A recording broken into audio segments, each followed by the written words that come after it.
et bienvenue dans cette nouvelle émission. C'est François, bienvenue dans cette 100e émission podcast hebdomadaire. Je suis vraiment ravi, je prends beaucoup de plaisir à partager avec toi toutes les semaines un point de vue, un sujet technique, un sujet géopolitique, d'actualité. Donc là c'est la 100e, c'est vraiment top, ça va faire du coup 2 ans que j'ai lancé cette chaîne podcast. J'ai pas voulu me prendre la tête avec quelque chose d'exceptionnellement incroyable pour cette 100e, mais quand même je vais te proposer ici du contenu, on va dire un peu plus personnel et introspectif qu'on me l'a demandé. D'ailleurs, n'hésite pas à m'envoyer des suggestions, des sujets, des thématiques pour cette chaîne podcast. Je reçois régulièrement des idées.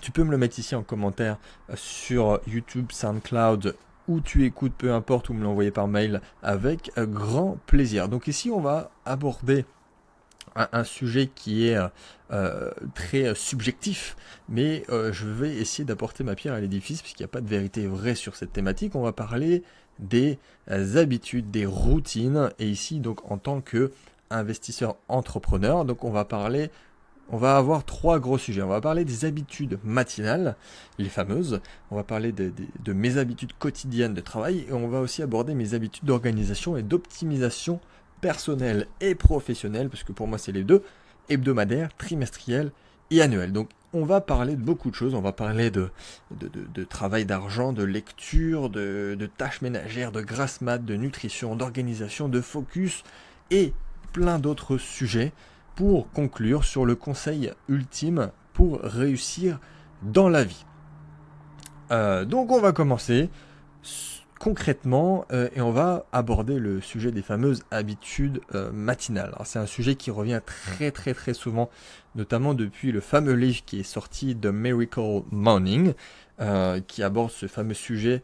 En fait, il y a 2 sujets dans le livre. Il y a le sujet de se lever tôt, voire très tôt, plus tôt que la moyenne en tout cas, et le sujet d'incorporer des habitudes et d'avoir une routine qui est toujours la même tous les matins. Donc on va aborder ce sujet, je vais en parler un petit peu parce que moi aussi j'ai ma routine matinale, mais je vais t'avouer une première chose, alors peut-être que ça va te choquer, mais globalement je me lève pas tôt, je me lève pas très tôt, et même pour te dire, je me lève quand je veux. En gros, je me lève quand je veux. J'ai pas de réveil spécifique à une heure spécifique. Ça fonctionne comme ça pour moi. En fait, je dois tout simplement dormir 8 heures. Voilà, c'est-à-dire que, point. J'ai une horloge biologique. C'est le Mossad, le truc. C'est je m'endors, je me réveille 8 heures après. Donc, en général, je me réveille à 9 heures. Ça peut paraître assez tard pour certains. Des fois, ça peut être 7 heures, 8 heures, ça peut être 10 heures. Peu importe. Je me mets pas de réveil, je fais confiance à mon horloge biologique et en général ça marche très bien. Et même plus que ça marche bien, c'est que ça marche pour moi en tout cas. Donc le fait de se lever tôt, très tôt, à 5 heures, 4 heures pour certains, et pour moi, dans le fameux livre de Miracle Morning, est pas ce qui est important. Alors c'est même en fait, c'est pas du tout important. Et le titre du livre est un peu trompeur, dans le sens où c'est pas du tout ça qui est important pour moi. Il faut vraiment apprendre à se connaître, parce que ça peut fonctionner, ça peut très bien fonctionner pour certains et pas pour d'autres. Donc il faut vraiment tester. J'ai testé pendant 30 jours, 60 jours de me lever à une heure précise, de me lever tôt, de me lever à des heures précises. Ça marche pas pour moi, mais globalement ça va être un conseil que je vais te redonner plusieurs fois, que je vais répéter plusieurs fois, mais faut tester, et à ce moment-là tu vas savoir ce qui marche pour toi. Donc je me lève quand je veux, j'ai pas de réveil. Par contre, oui, j'ai une routine matinale que je fais depuis des années, et ça pour moi c'est ce qui est le plus important dans le fameux Miracle Morning. Donc ce qu'on appelle les savers, donc en tout cas ce qu'on appelle, dans le livre il a appelé ça les savers, donc SAVERS, avec une lettre qui correspond à une activité bien précise, et savers avec un temps bien défini pour chaque activité. Donc pour ceux qui ne connaissent pas, si tu n'as pas lu le livre ou si tu ne connais pas, savers, je vais les répertorier. Donc S pour silence, donc c'est méditation ou prière. A pour affirmation. V pour visualisation. E pour exercice physique. R pour reading, donc lecture, et S pour scribing, donc écriture. Et le savers, véritablement, j'ai pas trouvé mieux vraiment pour maintenir ma motivation, pour maintenir une vraie motivation sur la journée et au long terme. J'ai pas trouvé mieux. Il y en a qui regardent des vidéos de motivation sur YouTube, qui tapent ces vidéos de motivation 2019-2020. Sauf que ça retombe comme un soufflet. Ça dure une demi-heure et après on est reparti comme un 14. Ça ne fonctionne pas. Par contre, le Savers, alors pourquoi ça marche le Savers? Alors déjà, c'est un moyen de passer d'un niveau d'intensité et de vitalité extrême à l'autre. C'est un état horizontal, si je peux dire, méditation, visualisation, écriture, et un niveau d'intensité et de vitalité verticale, comme peuvent l'être l'affirmation, l'exercice physique et l'écriture. Donc déjà, c'est un excellent exercice de changement, comme ça, très rapide, et surtout, ça te rappelle qui tu es tous les jours. Et tu n'oublies plus jamais qui tu es. Ça exprime le meilleur de toi-même à chaque fois et vers où tu vas. Donc c'est vraiment quelque chose de sérieux à faire. Il ne faut pas faire un baby savers à moitié où on n'est pas convaincu. C'est très important de le faire avec intensité et de le faire consciencieusement parce que justement ça va te rappeler ta vision, ta stratégie et te visualiser les choses que tu veux vraiment. Et ça, c'est de la vraie motivation, c'est pas un pic de motivation, c'est une vraie motivation qui va te garder sur toute la journée. J'ai pas trouvé mieux. Et comme on me pose la question, comment tu fais François pour être motivé tous les jours, ou comment tu fais quand tu es down, déjà c'est toi qui décides quand tu es down, c'est-à-dire du moment où tu décides que tu l'es pas, et bah tu peux ne jamais l'être. Et bah je réponds très souvent par les savers de ma routine matinale. Alors juste pour conclure sur les savers, c'est quelque chose à faire tous les matins. Donc moi le premier, j'arrive pas à tenir des routines qui durent 1 heure. Il y en a ils ont des routines de 2 heures. C'est abominable. Tu peux pas tenir ça sur le long terme. En tout cas moi j'y arrive pas. Et encore moins quand tu commences à avoir une famille, parce que maintenant ça fait, je suis papa depuis cette année, donc c'est encore plus compliqué. Donc les savers, ça fait des années que je le fais, mais je fais des savers de 6 minutes. Des fois un petit peu plus, quand j'ai un peu plus le temps, mais vaut mieux le faire tous les jours, régulièrement, avec exactement l'ordre dans lequel il faut le faire, avec une bonne répartition du temps, que une fois de le faire, une fois de ne pas le faire, et 2 fois de le faire 1 heure. Ça tient pas, ça marche pas comme ça, c'est une routine, c'est fait pour en fait tous les jours. Donc pourquoi 6 minutes? Parce qu'il y a 6 activités, et donc ça fait 1 minute par activité, et le but c'est pas de lire ou d'écrire ou de faire de l'exercice. De toute façon, tu vas le voir après dans ma routine, genre je fais de l'exercice physique, je fais du sport, je fais de la lecture, mais après en dehors du savers. Le but c'est pas ça. C'est vraiment d'avoir un exercice très intense, court, une routine et qui va te permettre de visualiser et de ne pas oublier pourquoi tu fais ce que tu fais. Donc ensuite, une fois que j'ai fait mon savers, donc le matin en gros, je travaille pas. Je ne travaille jamais le matin. Je commence à travailler à 14h. Donc le matin, à quoi je consacre ma matinée? Énormément, surtout de lecture et de sport. Donc je fais du sport au moins 3 fois par semaine. Et la lecture est également très important pour moi. Donc je suis à un rythme à peu près d'un livre par semaine. C'est au-dessus de la moyenne, clairement en France et sur le monde, mais c'est pas non plus énorme en soi. Donc lecture très traditionnelle, on va dire, de livres de non-fiction, mais également de news, d'informations, de formation, d'actualité. Je regarde aussi, bon là ça c'est très très personnel, on va dire les résultats de la NBA, donc le championnat de basket américain, vu que c'est une de mes passions. Pour ceux que ça intéresse, je regarde les marchés financiers également. Pour faire une petite parenthèse, juste par curiosité, hein, c'est pas pour trader tous les jours pour ceux qui me poseraient la question, c'est pas pour changer de position systématiquement, je le fais, c'est juste pour voir comment se dirigent les marchés, et dans tous les cas, vu que j'accompagne des personnes sur le sujet, il faut bien que je m'informe. Donc je te conseille de pas le faire si mentalement tu tiens pas la route, je te déconseille de le faire dans ce cas-là, mais je regarde, voilà, donc les news, les résultats de sport, les marchés financiers, je lis énormément les news et je fais du sport, donc au moins 1 heure le matin. Sachant que également, je rajoute, je suis adepte du jeûne intermittent, donc je ne mange jamais. Le matin, je commence à manger vers midi 13h. Donc ce qui me donne en plus de ce que ça permet, on va dire, corporellement, le jeûne intermittent, ça me donne plus de temps. J'ai pas à petit déjeuner et ça me donne de la liberté par rapport à ce niveau-là. Pour faire une parenthèse sur le jeûne, pour ceux que ça intéresse, donc j'ai fait une grande émission sur le sujet avec un des membres de mon mastermind, mais moi je suis adepte du jeûne qu'on peut retrouver en Asie, c'est-à-dire que je fais du jeûne intermittent tous les jours. Je fais un jeûne de 24 heures une fois par semaine, donc 24 heures, et admettons tu manges le soir, tu manges le lendemain soir, donc 24 heures après, et tu sautes le petit déjeuner et le déjeuner, et tu manges que 24 heures après. Je fais un jeûne de 3 jours tous les trimestres, un jeûne de 7 jours une fois par an. Maintenant, cette année, pour la première fois, j'ai commencé à faire les jeûnes longs, j'ai commencé à les faire secs, donc sans eau, parce que évidemment, je ne conseille pas quand on se lance dans le jeûne, il faut le faire progressivement. Et normalement, il y a un jeûne supplémentaire qu'on appelle un jeûne initiatique qu'il faut faire au moins une fois dans sa vie, qui est un jeûne de 20 jours. Bon là, évidemment, il faut se faire accompagner et on n'y va pas directement. Donc voilà pour ma matinée, je me réveille quand je veux, savers, énormément de lecture, du sport et le jeûne où je commence à manger à midi 13h. Donc ensuite je commence à travailler à 14h. Je travaille de 14h à 19h. D'ailleurs mon équipe et pour ceux qui travaillent avec moi, qui travaillent pour moi, ils travaillent le matin de chez eux. Et on vient à mes bureaux tous ensemble à 14h. Donc on passe l'après-midi ensemble, on travaille chacun de notre côté, mais comme ça au moins si on doit faire du travail ensemble, si on doit travailler par rapport à ce qu'on a mis en place, c'est de 14h à 19h. Donc je travaille du lundi au vendredi de 14h à 19h.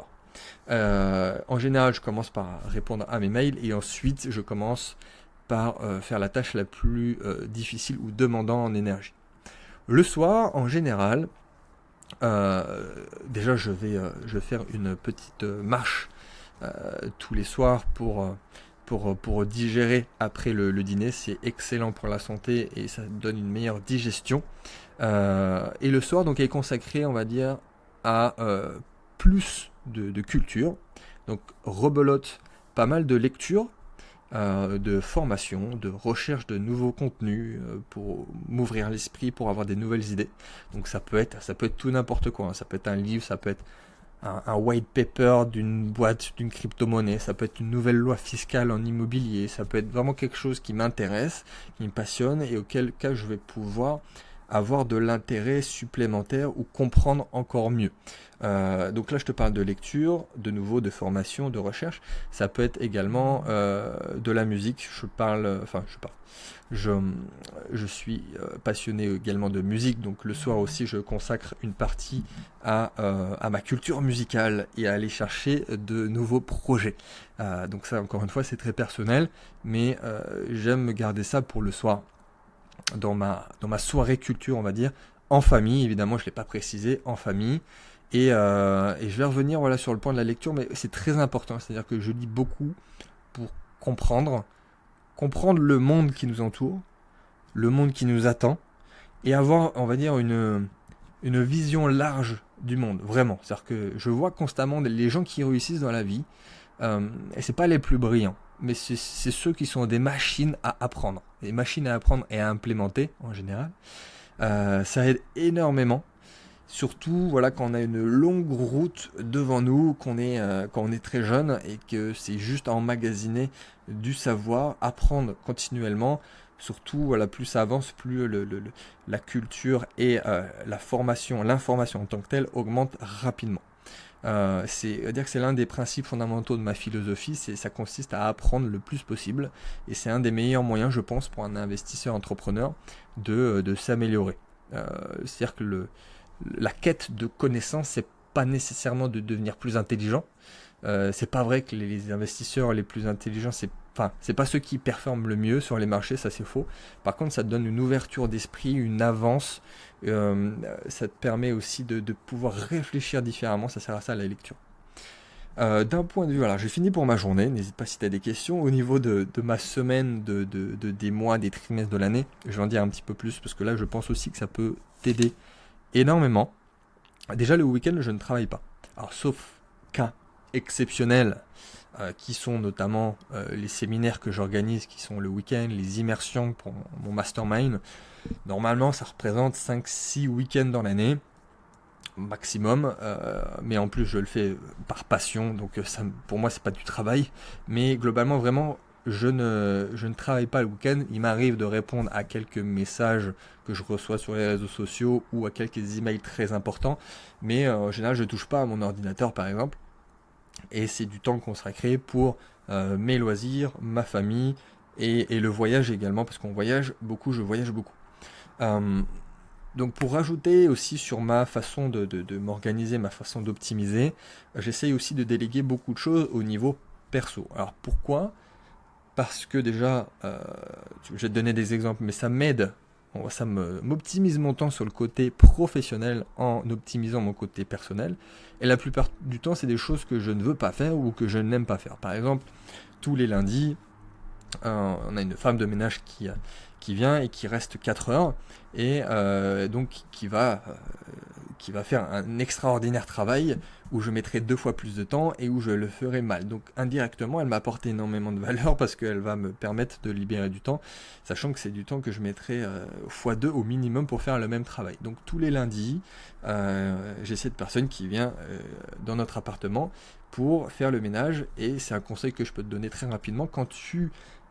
Ça on l'entend très souvent dans le pro, mais également sur ce genre de tâches, mais quand tu estimes ton taux horaire, la valeur que tu peux apporter en 1 heure, à combien tu peux tarifer par rapport à ton activité, à ton business, et ben tout ce qui est en dessous de ce taux horaire, tu le délègues, tu le sous-traites ou tu le fais pas. Et donc là, clairement, par rapport à la rémunération de cette femme de ménage, clairement, je le fais pas. Donc déjà, j'ai pas envie. Je prends beaucoup plus de plaisir dans mes activités, dans mes investissements, loisirs, business, et en plus, ça serait mal fait. Donc, c'est délégué. Une fois par mois, on a une masseuse à domicile qui vient. Donc là aussi, ça peut sembler peut-être un peu bizarre, mais clairement, donc déjà cette personne se déplace, donc moi ça me fait gagner du temps. Et au niveau à la fois de mes nombreux déplacements, du fait que je fasse pas mal de sport et que je reste assis à longueur de journée pour travailler, enfin en longueur de journée, l'après-midi, c'est pour moi indispensable et ça fait partie de la santé. Donc une fois par mois, on a une masseuse qui vient à domicile. Donc ça, c'était quelques exemples, tu vois, mais clairement, au point de vue de ma semaine, j'essaye soit de déléguer, soit de m'organiser et d'optimiser au maximum. Alors pourquoi déléguer, pourquoi organiser? Le but, c'est d'être focus, mais d'être ultra focus. Et même laser focus, comme disent les Américains. C'est-à-dire que c'est une énergie maximale qui peut être concentrée. En fait, c'est exactement comme un laser. C'est-à-dire que c'est juste un concentré de lumière. C'est une énergie maximale qui est limitée dans une seule direction, qui vient d'une seule source et qui va dans une seule direction. Exactement pareil. Et ça me permet d'avancer concrètement vers ce que je veux et d'atteindre mes objectifs. Je vais donner un autre exemple qui est encore plus parlant, que j'ai aussi mis un petit peu en place. Et ça vient d'un mastermind que j'avais participé aux États-Unis. Donc c'était pour le coup un mastermind de très haut niveau avec des entrepreneurs très successful qui étaient tous, je pense, millionnaires, multimillionnaires. Et un des conseils qui avait été donné, par exemple, c'était de prendre un chef à domicile. Et je peux te dire que même quand je côtoie quelqu'un, plus c'est une personne avec des résultats, plus ce dont on parle, ça n'a rien à voir avec le business en tant que tel.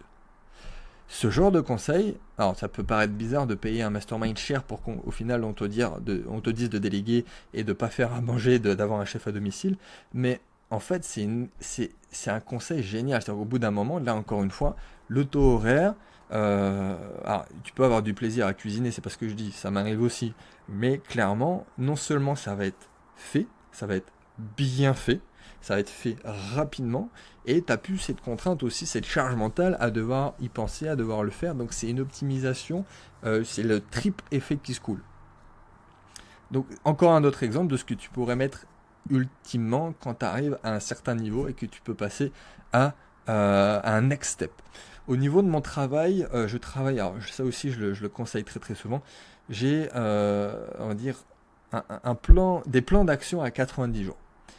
Donc je définis exactement ce que je dois faire sur 3 mois, et je définis à la semaine ce que je dois faire sur 3 mois. Alors pourquoi un plan d'action à 90 jours?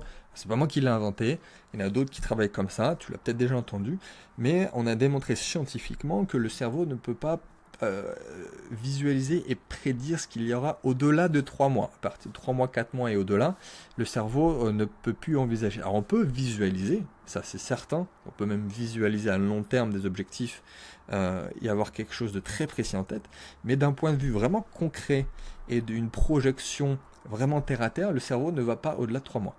Donc j'ai mis ça en place et effectivement, depuis le jour où je l'ai mis en place, j'ai jamais été aussi efficace.